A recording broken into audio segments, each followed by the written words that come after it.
Hello everyone, welcome back to my YouTube channel. आज हम लोग डिस्कस करने वाले हैं प्रमेय 1.2 के विषय में कि जो थ्योरम 1.2 है वो आपसे क्या कहती है। हम ये इस थ्योरम का कहाँ पर यूज़ करने वाले हैं। देखिए, थ्योरम आपसे क्या कहती है बेटा कि प्रत्येक भाज्य संख्या को अभाज्य संख्याओं के एक गुणनफल के रूप में व्यक्त या गुणनखंडित किया जा सकता है तथा यह गुणनखंड अभाज्य गुणनखंडों के आने वाले क्रम के बिना अद्वितीय होगा। इसको समझते हैं कि ये हमें क्या कहता है। ये जो थ्योरम है ये हमें क्या कहती है। हम एक नंबर को लेकर इसको समझ सकते हैं कि यदि कोई भी हमारे पास एक भाज्य संख्या है, एक छोटी सी भाज्य संख्या को लेकर हम बात करते हैं। सपोज कीजिए हमारे पास एक छोटी भाज्य संख्या है 20। 20 में देखिए बेटा बहुत सारी संख्याएं ऐसी हैं जिनका भाग जाता है। यदि 20 को आप तोड़ने की कोशिश करें, यदि आप 20 को तोड़ने की कोशिश करें तो आप इसे क्या लिख सकते हैं, 2 इंटू 2 इंटू 5। अब आप यहाँ पर देखेंगे कि 2, 2 और 5 जो है बेटा ये अपने आप में क्या है, अभाज्य संख्याएं हैं, प्राइम नंबर है। तो 20 को हम क्या लिख सकते हैं, 2 की पावर 2 मल्टीप्लाई बाई 5। तो ये हमारे पास एक भाज्य संख्या के फैक्टर्स हो गए, अभाज्य संख्याओं के गुणनफल के रूप में, या गुणनखंड हमने इसके ज्ञात कर लिया। गुणनखंड निकालने के हम बहुत सारे तरीके देख चुके हैं। एक और एग्जाम्पल से हम समझते हैं इसको कि जैसे आपके पास में एक एग्जाम्पल है, थोड़ा बड़ा सा एग्जाम्पल लेते हैं।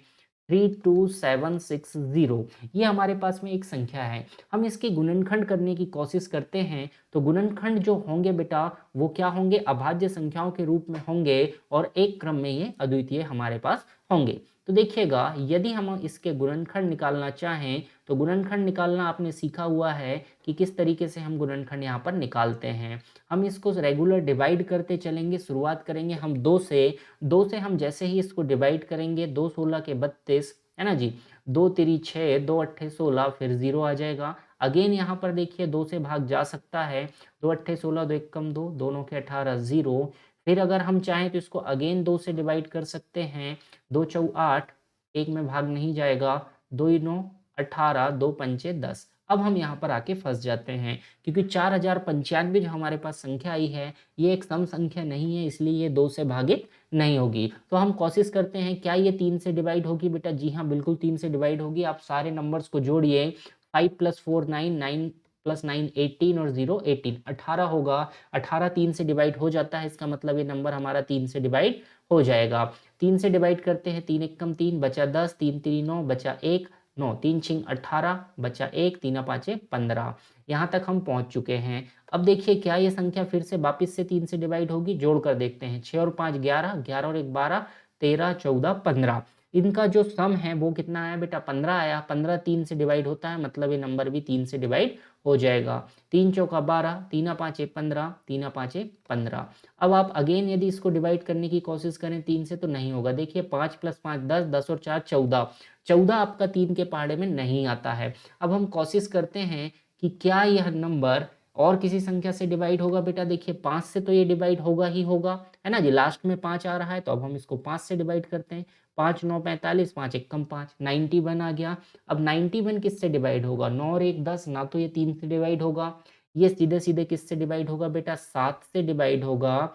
7 से जाएगा 13 बार, 13 सत्ते 91 या 7 13 के 91, और अगेन ये डिवाइड होगा 13 से। तो देखिए फाइनल हम 1 तक पहुंच चुके हैं। तो हम लिख सकते हैं कि हमारे पास जो संख्या है 32760, इसमें देखिए 2 कितनी बार आया बेटा? 3 बार। तो हम इसका अभाज्य गुणनखंड 2 की पावर 3 लिख सकते हैं। 3 इंटू 3, 3 हमारे पास 2 बार आया है, 3 का स्क्वायर लिख सकते हैं। एक बार 5 आया है, एक बार 7 आया है, और एक बार हमारे पास 13 हमारे पास आया हुआ है। तो हमने इसे क्या किया, अभाज्य गुणनखंडों के रूप में हमने इसे तोड़ लिया। तो इसी प्रकार से हमें गुणनखंड निकालने हैं, सभी संख्याओं के गुणनखंड हमें ज्ञात करने हैं, अलग अलग संख्याओं के, और गुणनखंडों की सहायता से ही हम क्या निकालेंगे, एलसीएम और एचसीएफ का हम कैलकुलेशन करना स्टार्ट करेंगे। एलसीएम और एचसीएफ का कैलकुलेशन करना हम यहाँ से सीखने वाले हैं। अब देखिएगा, यदि हम किन्हीं दो संख्याओं को लेकर बात करें, किन्हीं भी दो संख्याओं को लेकर हम बात करें जिनके हम एलसीएम को कैलकुलेट करने की बात करते हैं और एचसीएफ को कैलकुलेट करने की बात करते हैं। जैसे सपोज हम दो नंबर लेते हैं बेटा, 6 और 20। हमारे पास दो संख्याएं, सपोज कीजिए 6 और 20 है। अब हम इनके गुणनखंड तोड़ते हैं, अभाज्य गुणनखंड तोड़ने की कोशिश करते हैं। 2 इंटू 3 में मैं लिख सकता हूँ 6 को, देखिए 2 और 3 दोनों अभाज्य संख्याएं हैं। ऐसे ही हम 20 के गुणनखंड क्या लिख सकते हैं बेटा, 2 इंटू 2 इंटू 5, ये हमने दोनों के अभाज्य गुणनखंड निकाल लिया। अब आपको यहाँ से दो चीज़ें निकालनी होगी, एक तो आपको निकालनी होगी एलसीएम और एक आपको निकालनी होगी एचसीएफ। तो सबसे पहले हम यहाँ से कैलकुलेशन सीखेंगे एचसीएफ को कैलकुलेट करने का। देखिएगा एचसीएफ आपके पास में क्या होता है, महत्तम समापवर्त। तो हम यहाँ पर क्या करते हैं, पेयरिंग करते हैं। तो देखिए मुझे एक ही यहाँ पर पेयर मिल रहा है, दोनों में जो कॉमन है बेटा 2 और 2, दोनों में कॉमन क्या है 2 और 2, तो इनका जो एचसीएफ हो जाएगा, एचसीएफ में क्या लिख सकता हूँ, जो भी कॉमन मल्टीपल हो। अगर दो बार मेरे पास दो पेयर बनते तो 2 इंटू 2 करके मैं 4 कर लेता, 2 इंटू 2 करके मैं 4 कर लेता। तो एचसीएफ तो मुझे मिल गया यहाँ पर 2। अब अगर मैं इनके एलसीएम को लेकर बात करूं, एलसीएम को लेकर बात करूं बेटा, तो देखिएगा एलसीएम कैसे निकाला जाएगा इनका। तो 6 को मैंने क्या लिखा, 2 गुणा 3 लिखा, और 20 को मैंने किस तरीके से तोड़ा कि 2 गुणित 2 गुणित 5 के रूप में मैंने 20 को तोड़ा हुआ है। जो भी चीज़ यहाँ पर कॉमन है, दोनों के पास है, आप उसकी पेयरिंग करेंगे, उसको एक बार लिखेंगे।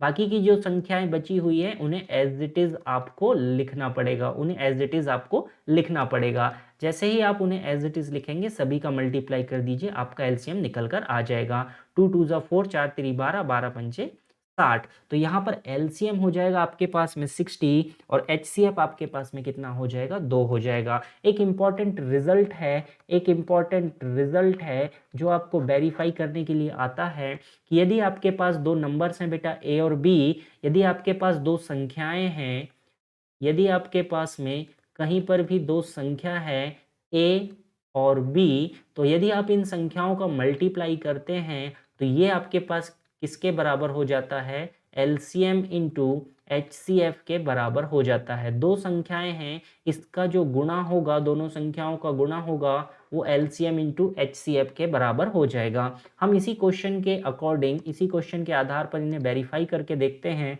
तो देखिए हमारे पास दो नंबर्स क्या थे बेटा, 6 और 20 थे। तो अगर हम यहाँ पर पहला नंबर 6 लें, दूसरा हम 20 लें, तो देखिए इनका एलसीएम हमने 60 निकाला, एचसीएफ हमने 2 निकाला। आप इसको वेरीफाई करेंगे तो 120 इज इक्वल टू 120 हमारे पास आ जाएगा। तो हम कह सकते हैं कि ये जो रिजल्ट है हमारा वेरीफाई हो चुका है कि दो संख्याओं का जो मल्टीप्लिकेशन है वो एलसीएम इंटू एचसीएफ के बराबर हो जाता है। ठीक है, आई होप आपको ये थ्योरम समझ में आई होगी। इस पर बेस्ड हम एक्सरसाइज डिस्कस करते हैं। Thank you everyone.